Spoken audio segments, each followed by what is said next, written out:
حارتي، ولا حدا رفضني زعيم. العيبة ما طلعت من بيتي، ولا بحب الزايحة.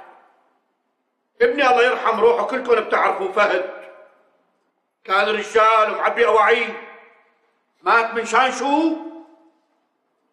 مشان ما يقولوا أهل حارة العمارة سكتوا على عيبة.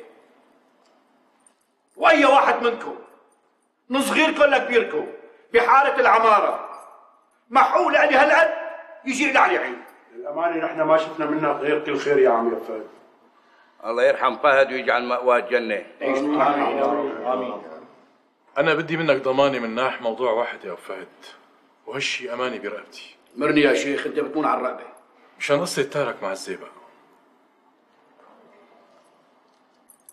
شوفوا يا أخوان، أنا الزيبق ما راح أعرب عليه بشغله ضد الفرنساوي.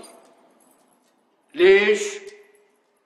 لأنه أولاد حارتي ورجال حارتي عم يشتغلوا معه. أما شيت إنه تاري عند الزيبق موجود، بس من راسي لراسه.